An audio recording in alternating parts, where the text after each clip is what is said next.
Ladies and gentlemen, 70% of all employees are unhappy at work.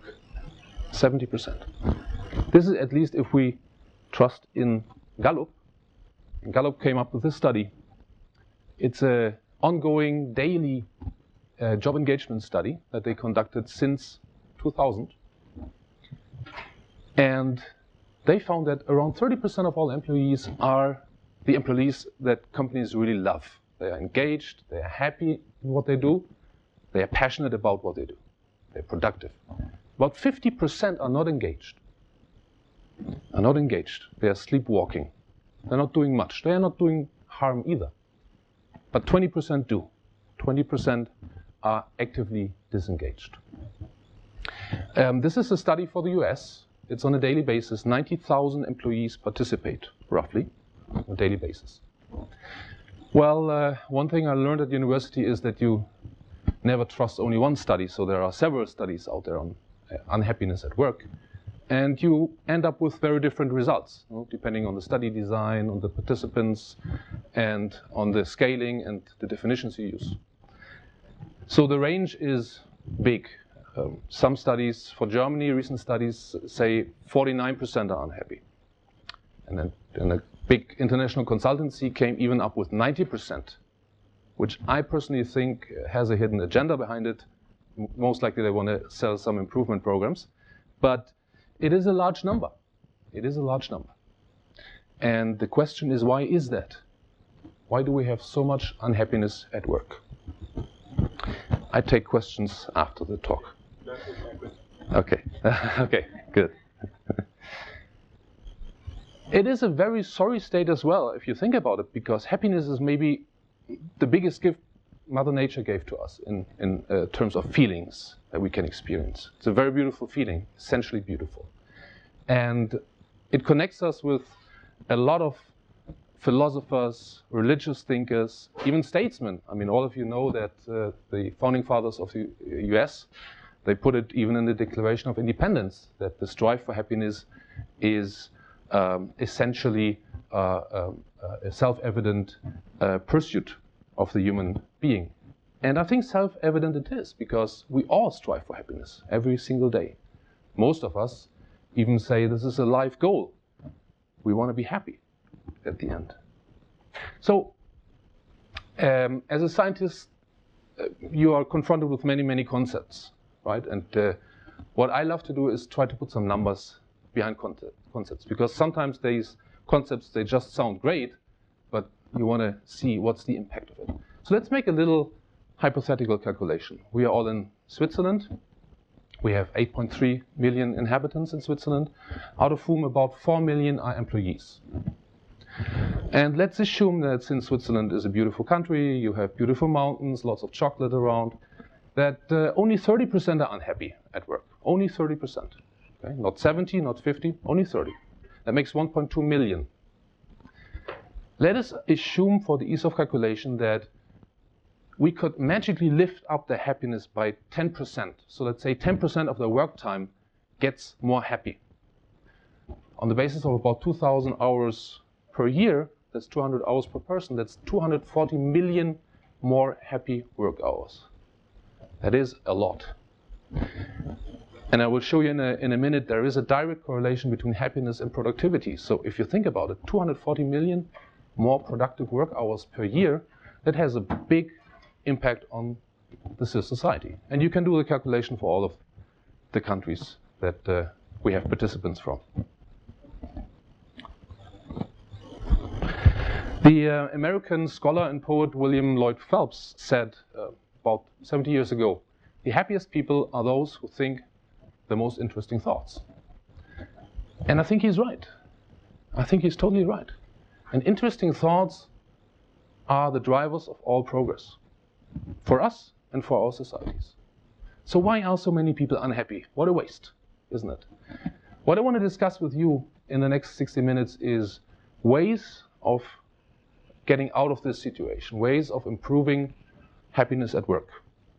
And I will present you a little bit of theory, but then I want to present to you a model that we developed, a structural model of how to organize a company to make people more happy.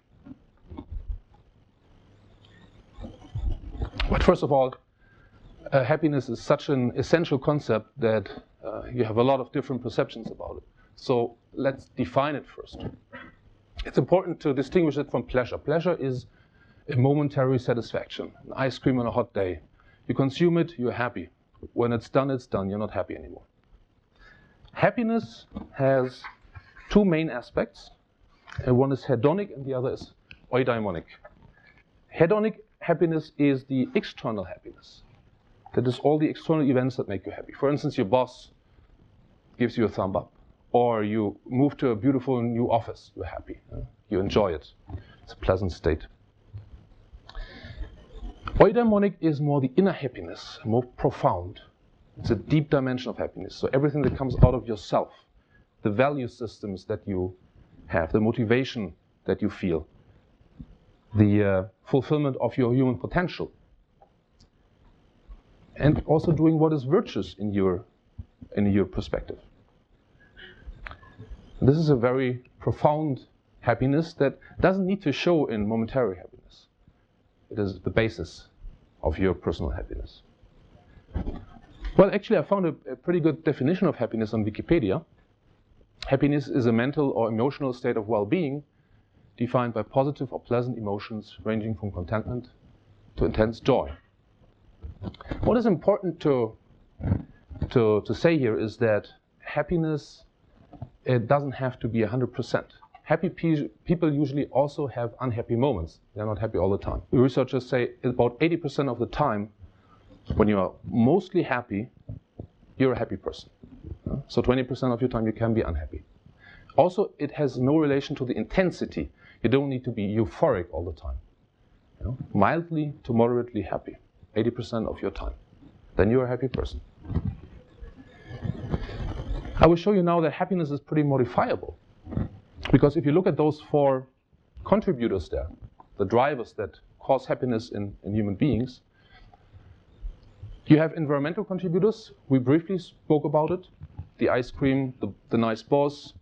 Also factors like being married, having a high income, having a great job. All of those things make people happy. However, the effect is very, very small.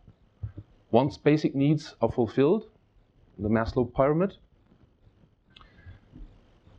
those external factors account for about 8 to 15% of variation in happiness. So not a lot. Individual contributors count for more. We talk about personal traits and genetic set points. Genetic set points is a very interesting theory that actually came up when researchers looked at the happiness of lottery winners. And they found that if you win in the lottery, you have a big spike in happiness, but it doesn't last long. It usually lasts between 3 and 4 weeks. And then, funnily enough, your happiness comes back to the level before you won. Just pretty quickly. So there is some genetic setup that all of us have. Some are inclined to be more happy, others not. And personality traits are those things that you acquire during your childhood, from your family background. For instance, a healthy self-esteem or a natural optimism. Interaction contributors basically means a fit between yourself and your expectations and the situation you encounter. I'll give you an example for that. If you have to go to a client on Monday and you expect a Volkswagen Golf company car, you might be very happy because likelihood is high that you receive a Golf, or maybe even a better car. If you expect a Lamborghini, you might be very disappointed. You might be unhappy as a result. So basically, expectations you have regarding certain situations. And then, lastly, behavioral contributors. You can actually acquire behaviors that make you more happy. For instance, coming out of positive psychology, using your strength at work. You're good. All of you are good in something. Right? If you can apply those strengths and talents in your daily work routines, you're going to be more happy. If you cannot apply them, most likely unhappy. Also, you can adopt some advice from Eastern philosophy, so pursuing intrinsic goals instead of extrinsic goals, relationships instead of money or fame, being mindful and aware, knowing what's going on around you in the world, and involved in a purpose larger than yourself. If you look at all these 4 drivers, only the genetics part is non-modifiable. The rest is. Okay, so happiness actually can be influenced.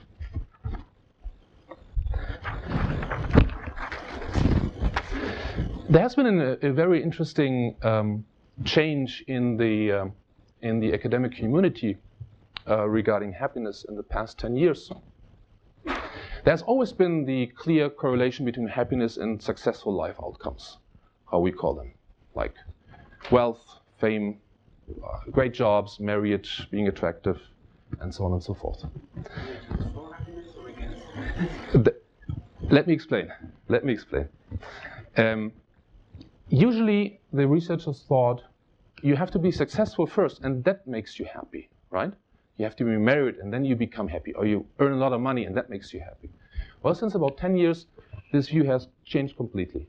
To the opposite, they say, well, you have to be happy first, and then you're going to be successful. Then you're going to have all those desirable life outcomes. It has been supported by a huge study done on basically all the empirical material which was out there, all cross-sectional, longitudinal, experimental studies. And I think about 1,000 they revised and looked especially at this causality and found that's the way. First you're happy, then you're successful. Of course, there's a little reinforcing feedback loop, but the main causality goes from happiness to success. So it's worthwhile to be happy, right?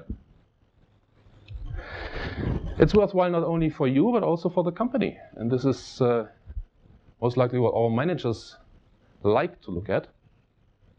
If you have happy employees, you have employees which are proactive, creative, innovative, motivated, and so on. Have low job withdrawal and contribute to the organization in many different ways. Some researchers call it organizational spontaneity.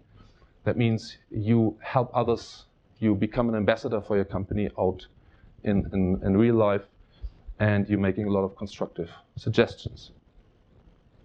So all of these points, all of these direct results have been empirically validated. And the indirect results, even more interesting for a company. Superior performance. Of course, if people are happy and they are more productive and they are more committed, you're going to see it in financial results at the end of the day. And this has also been verified by empirical studies. They found a very strong correlation between happiness of employees and broad performance measures of 0.59, which is a very high value for correlation. Employee retention as well. Any company is interested in keeping the good people, and if you have a lot of happy people, meaning you must do something right. You give them good career options, you give them space to develop, and so the tenure of happy people in companies tend to be longer than for unhappy people. Also not very surprising result.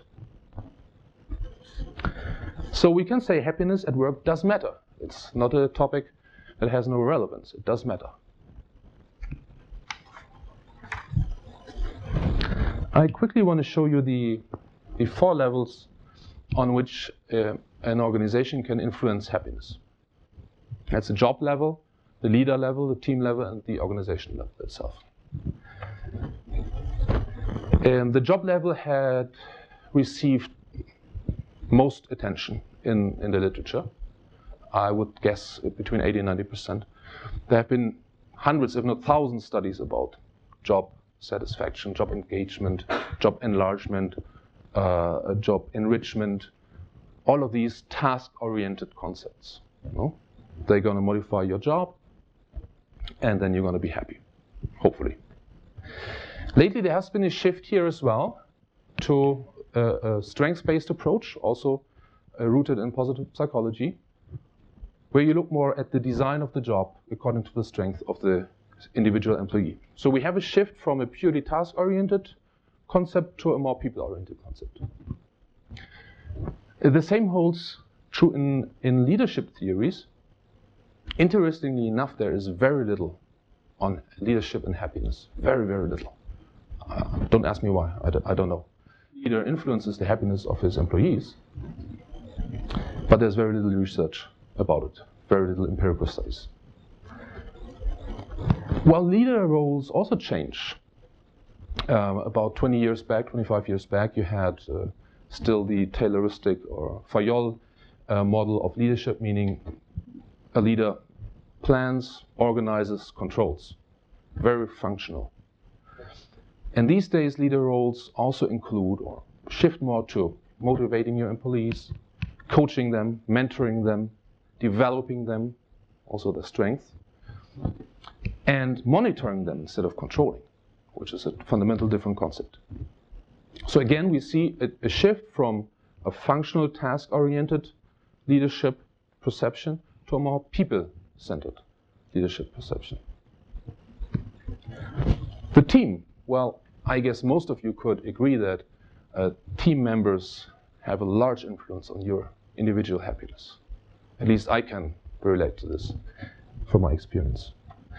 Again, very little research on this, funnily.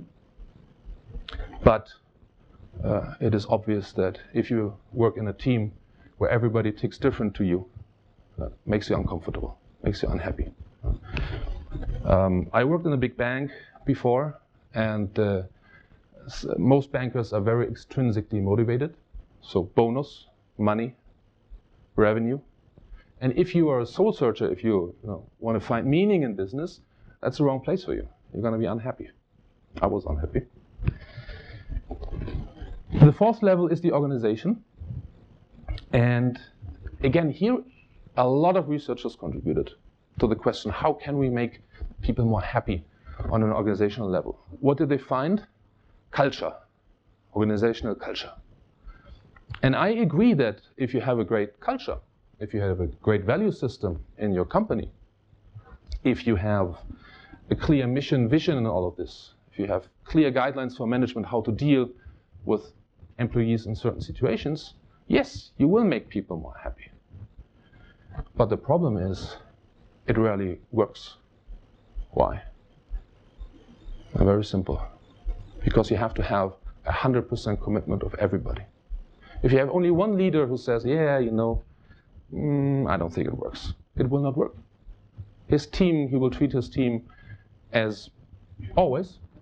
They got frustrated. They say, oh, well, look, we have this culture of mutual respect and fairness, and we cherish opinions, but I cannot approach my leader and tell him my new ideas. There's a disconnect. They got even frustrated. There are very little organizational cultures that I know that really work.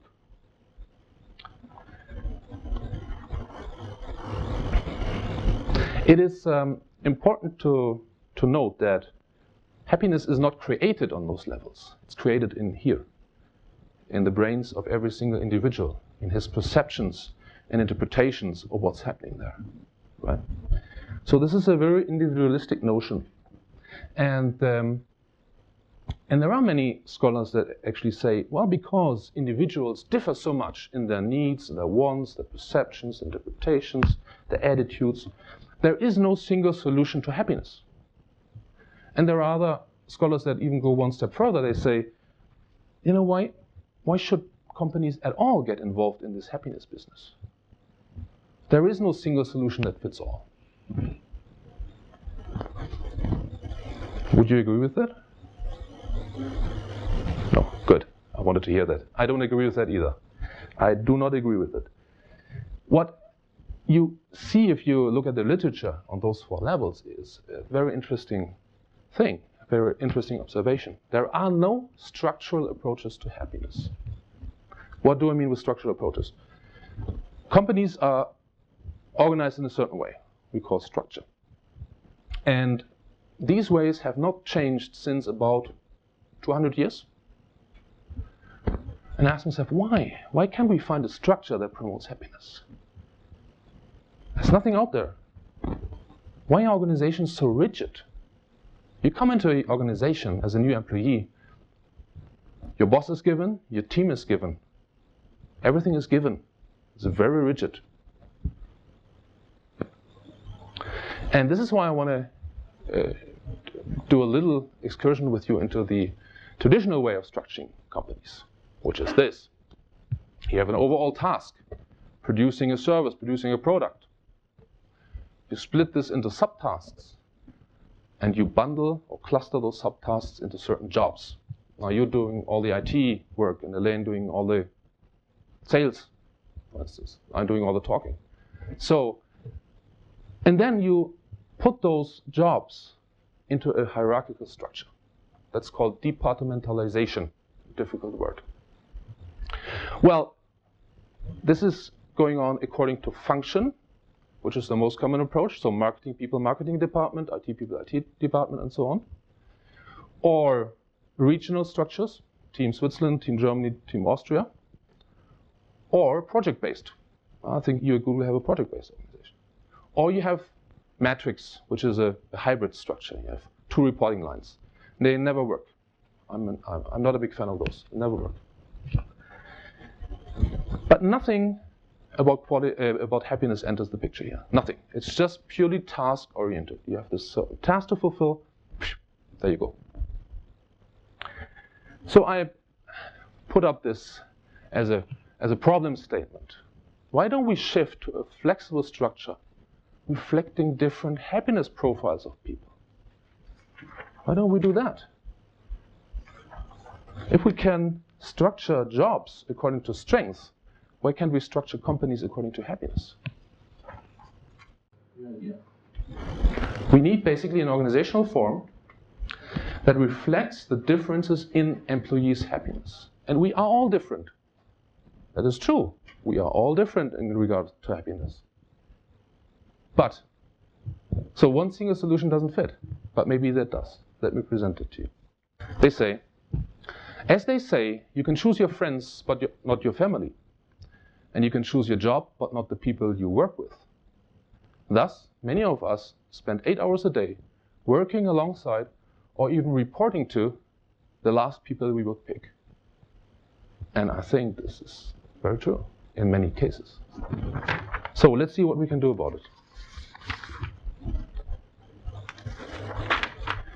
We developed a model that I called organizational happiness model. And I just didn't find a better word for it, but maybe I will in future. And to come up with this structure, you have two key processes. The first is a happiness profiling of every single employee, existing and incoming. So you look at personality type, abilities, interests, talents, business needs, personal needs, attitudes, professional values, ethical values, preferred leadership style, personal vision, and motivators. You have all different categories that code for happiness in their work life. Preferred leadership style.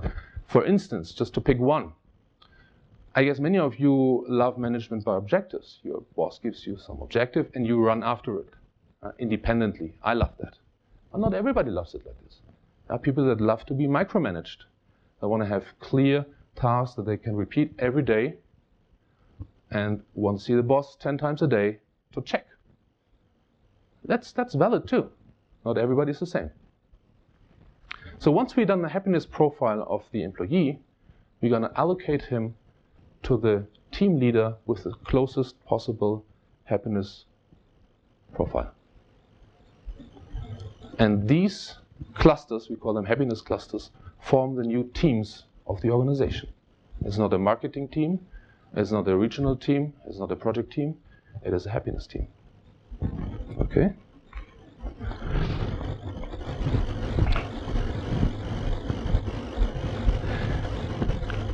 Just a brief word on the happiness clusters. The mix of the team can be adjusted. That's nothing fixed in that structure. Members have to be similar. You might have experienced that from your own personal background in companies, from your own experience, that you get along well with people that tick in the same way as you do, that have the same wavelength. Okay, is that true? Can you relate to that?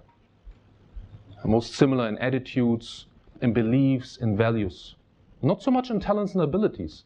There's a lot of theory on complementary teams, winning teams. You have to have different abilities in one team. Yes, granted, you can do that with this system. You have similar people that differ in capabilities. So the core idea is to structure a company as clusters of happiness profiles instead of clusters of functions.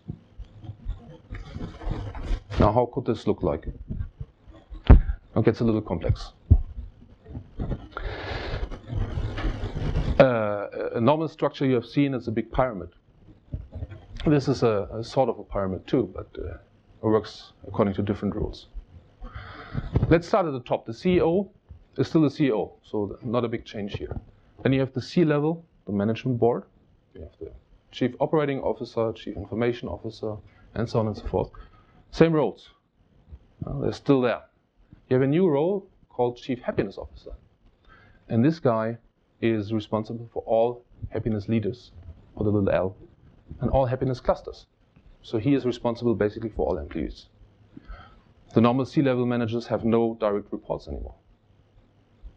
That's a new thing. The roles are similar, but a little different than in a normal hierarchical organization.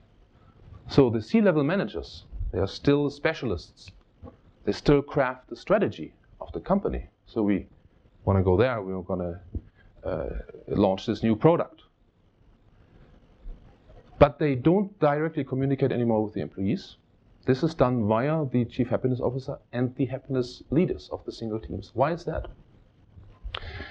Because they have the role or the task to make the two parts fit. The different happiness profiles of their employees and the goals.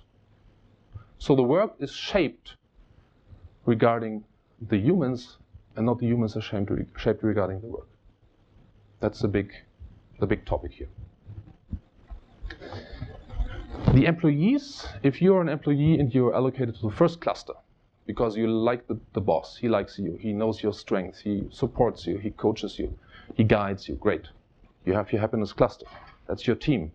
But you might work on very different project teams. So it is sort of a project organization that you know of here, of Google. You work in different project teams and you might work with different employees from different clusters. No problem, you do that now, right? Different departments, different teams.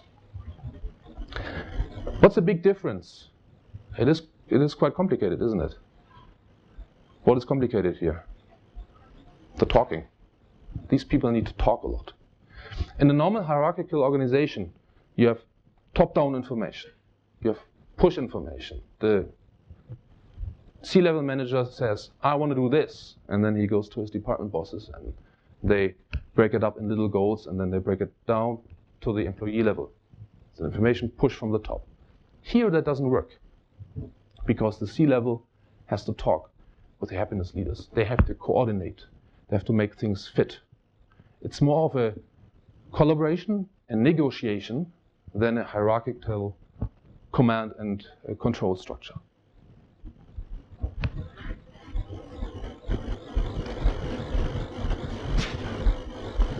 A little word on the happiness leaders. They are the new team heads, right? They are the new department heads. They are the formal managers, but they are not functional managers anymore. They might know nothing about what you do. Actually, they should know a little bit because they still have to monitor your goal progress and stuff like this. They have to talk with you about your projects. They have to have a general understanding on all of the functions in the company, but they don't have to be a functional specialist anymore. Okay? Their main role is to mentor you, to coach you according to your happiness profile, to give you the best environmental conditions to be productive and to be happy, to use your strengths. And I give you a very simple example. Some of you might be fathers and mothers, so you might have little children that you want to see in the morning before going to work. In most companies, bosses say, you have to be here at 7:30. Work starts at 7:30. There's no other way. In this structure, if you are allocated to this happiness team where being late at work is totally fine and okay, because everybody ticks like this, your boss and your teammates, there will be no problem. The only problem is your teammate has to speak with the C-level managers and the rest of the company to make that work. Right? There's a lot of cooperation going on, a lot of negotiation in the system. So, this is the new idea. Let's assess it. Let's see where are the strengths and where are the challenges. Well, the strengths are, in my view, obvious. You want to lift up the happiness of your employees because you allocate them to the cluster where they could potentially perform best, when they have the ideal conditions, the best fit of happiness and work. And as a result, you have a better company performance. Can we do the questions afterwards? Theoretically, this model works in all organizations and in all cultural backgrounds.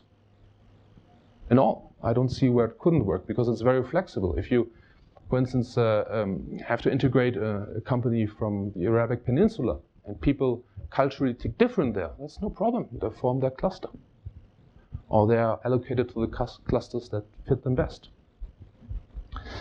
It promotes company-wide collaboration and interaction. It has to, it needs to, it only functions if there's a lot of talking. And it's a very flexible structure that can easily be modified. You as an employee, you can also change happiness clusters. If you somehow feel that doesn't work anymore in this happiness cluster, you go to the one that suits you best. What about the challenges? Well, it's a redesign of the whole company. You're talking about restructuring, talk about adjusting processes, workflows, information flows, and the like. It's a big task. However, there might be big benefits as well if you do it.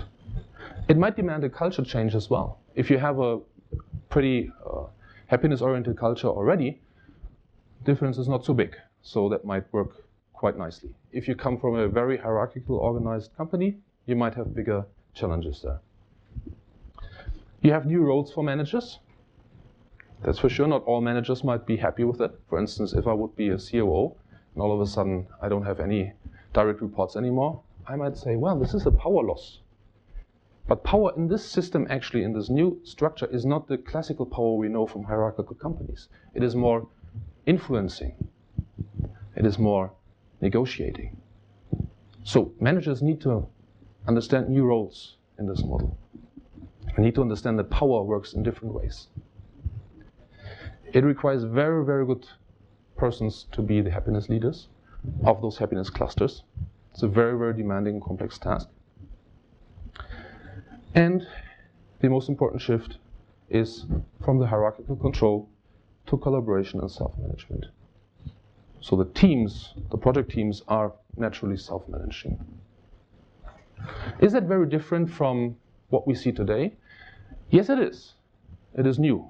No company runs on this model so far.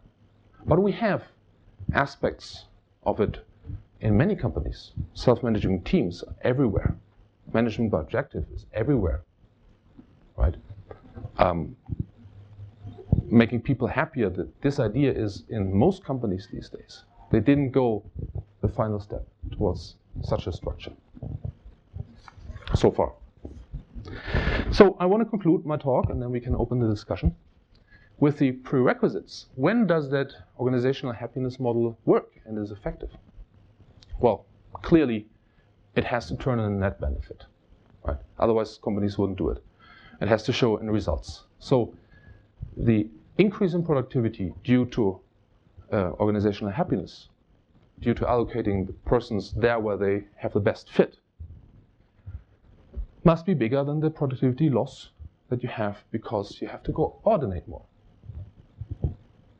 I believe at the beginning, yes, you will have a lot of effort to make this work in terms of coordination. But this will diminish after time. And I'd say after 2 to 3 years, it will be the same effort you spend in any company. Because also in normal functional companies, the departments need to talk. with each other. There is collaboration going on all the time. It requires a certain employee attitude as well. You cannot do that with everybody. So what you do, the proposition is, you create a framework, those happiness clusters, where individual people can perform, but they have to be able to perform and they have to want to perform. It's not a given. If you think about those 20% actively disengaged people that Gallup found, maybe they will not use the leeway and the new beautiful structure to perform. Maybe they don't use their skills to flourish. It's up to the individual. And then you need a humanistic company culture. Companies must be very committed to this, okay? And they must have some sort of humanistic viewpoint. And humanistic management basically centers on the idea that every person is an end in itself. And that you can align business goals with the humanistic goals and societal goals. They can be aligned. They are not contradictory. So it puts the human being back into the center of the equation. And this is exactly what organizational happiness does. Exactly that. We regard the human being. When is that human being most happy? When does it perform best? And we structure the company according to it. And we put the human back in the center of interest because all companies that are out there are not in the B2B business, in the business-to-business business. They're not in the B2C business, business to consumer. They are in the H2H business, human to human. Thank you very much.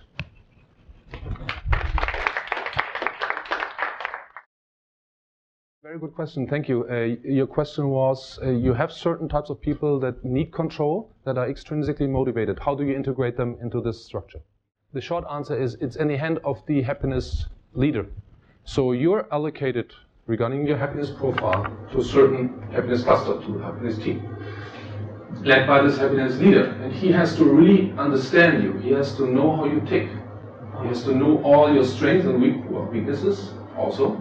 Maybe by experience, he wouldn't reveal that in a test, but he will know you pretty well. And he has to design your work according to your needs, according to the best fit of your abilities and the work. And if you tick extrinsically, which is totally fine, you might end up in a team where you have all teammates that tick extrinsically. So for instance, any chief financial manager will likely have a lot of finance teams with finance guys, and they tend to tick extrinsically. They love money, they want to make money, and that's totally fine. There's nothing against it. It's their motivator. I'm in legal. There's many people with extrinsically. Oh, okay, legal maybe too. But you know what the good thing about this structure is?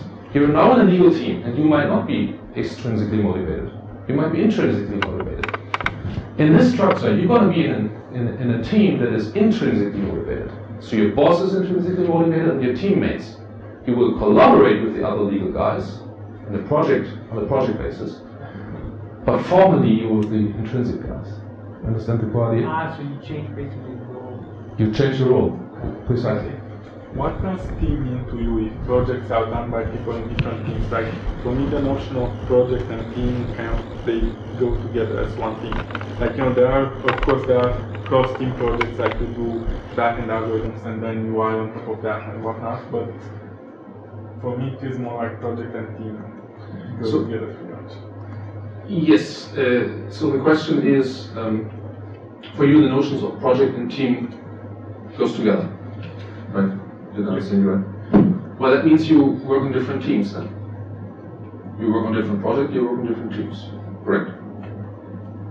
I think it's more like you work in one team and you collaborate with other teams to accomplish cross-team projects, and then you have some projects that you don't need to collaborate because that's okay.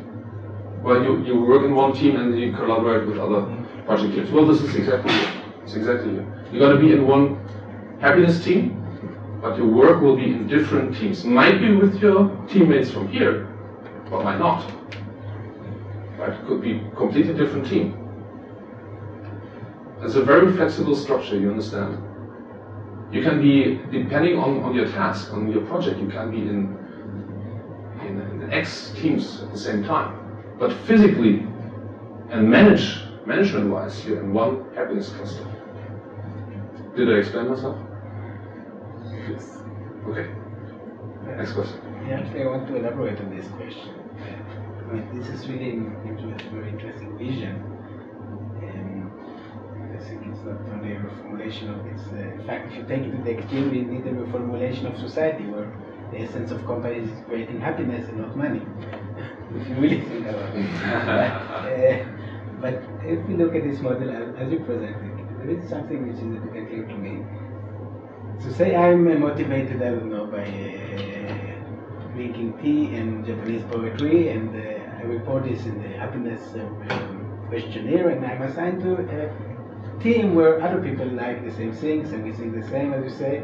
Now I'm a software engineer, and there would be a marketing person there, and there would be maybe someone from the kitchen staff, and maybe someone from the lobby, and maybe, okay, we are all in the same happiness team, we have the same manager, maybe we sit in the same place, maybe we have lunch together, but otherwise we do nothing job related together, so we won't respect the team at all.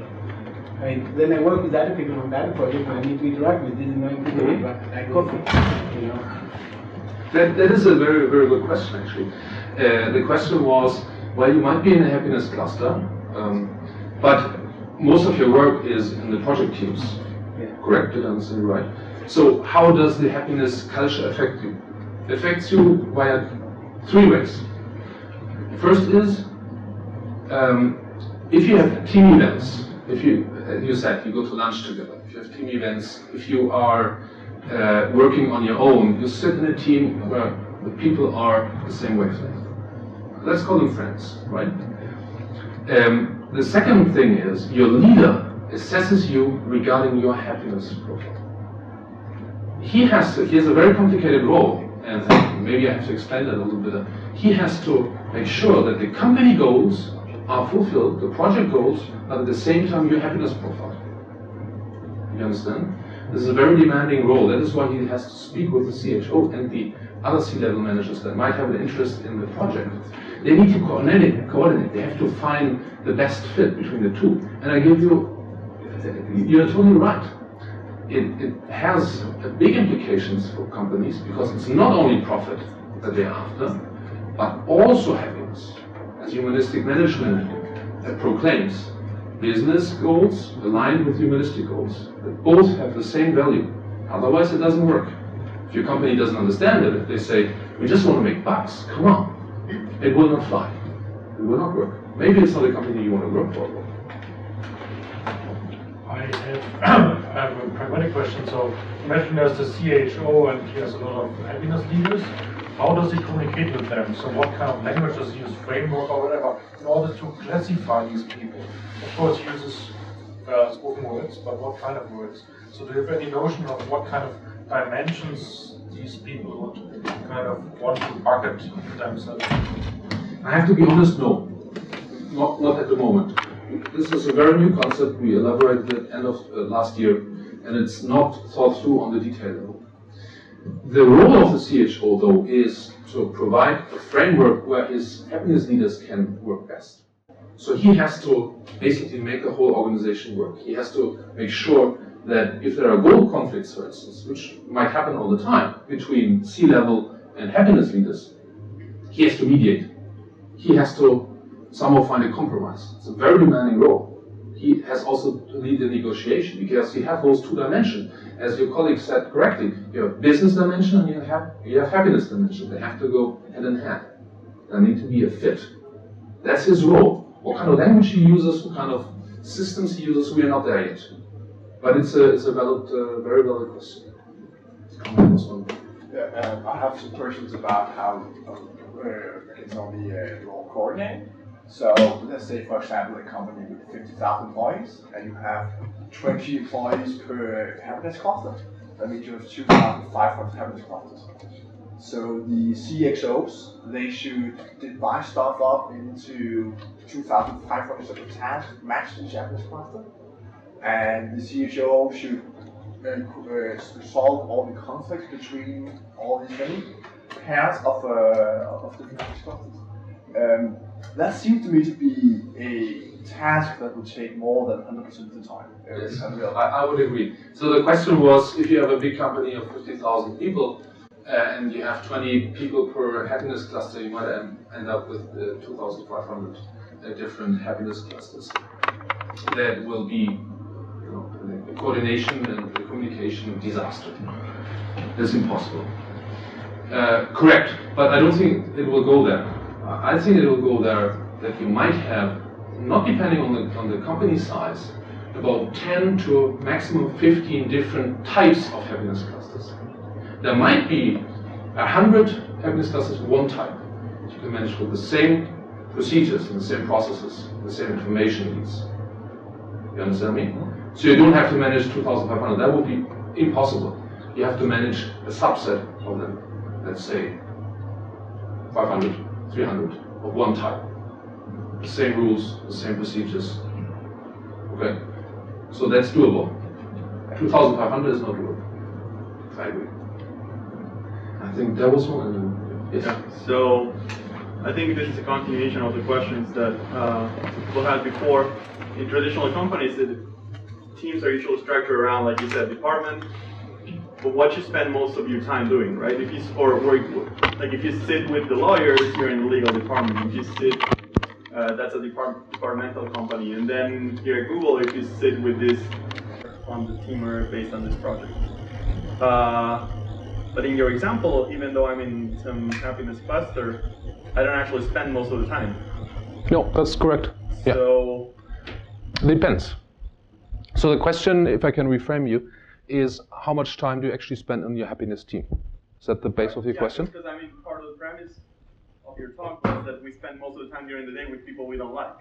So hopefully with this change, we can spend most of the time with people that share our happiness. You might have misunderstood me just a little bit. I didn't say you spend most of the time with people that you don't like. It might be that you spend all of your time with people you don't like, but it depends, of course, on your work.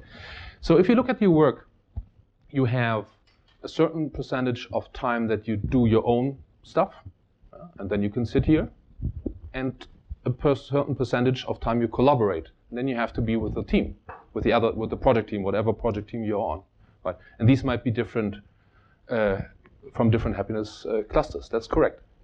It's hard for me to say now. Will you spend more time collaborating, or do you sit more at your own desk and do your own work? That's one aspect of it. The second aspect, which is much more fundamental, is not the work, but the work design. Okay, and this is what your happiness leader does together with the CHO and the executive board. And this work design is also new. It's not the work design you know. You get a work design, okay, these are your goals, go. But if that makes you happy or not, no consideration. Well, some leaders are good, even today, in traditional hierarchical structures, and they know very well what you can and what you can't, and where you're good at and what you hate. So they will design the work accordingly, if they are good. So where was the, yeah. So I don't understand, mostly group people sort of more or less how they think together. Not only what they think, not only what they, to some extent, yes. Do you think there is some risk of maybe reinforcing groupthink or reinforcing sort of particular ways that people might think if they are grouped in these kind of classes? So I guess on a broader level, you can think about like people immigrating to other countries and sticking only with their own cultures and not integrating. And what implications this might have for like intercluster cooperation, where at the moment, if you're in a team with people who think differently, your own kind of ways of thinking are not reinforced, but in this case, they would potentially be. Very good question. The question was if there is a high risk of groupthink, that you foster groupthink in those groups. Well, that risk exists. That is true. How do you counterbalance that? As I said before, the idea is not that you find your perfect clones and put all your clones into one group. Then I think the risk would be very high for groupthink. You have to look for the fundament that needs to be the same, I'd say, like the wavelength, the chemistry between you, but your abilities and your talents might be completely different. Okay, and I think that minimizes also the risk of a serious groupthink catastrophe in those happiness clusters. But I agree, this is a topic that needs to be addressed. Absolutely. Okay, that is actually all we have time for today. So I would just like to give a warm thanks to the professor for coming in and talking to us. And if you do have any more questions, I'm sure they'll be available for a few minutes afterwards. Sure. Thanks very much. Thank you for having me.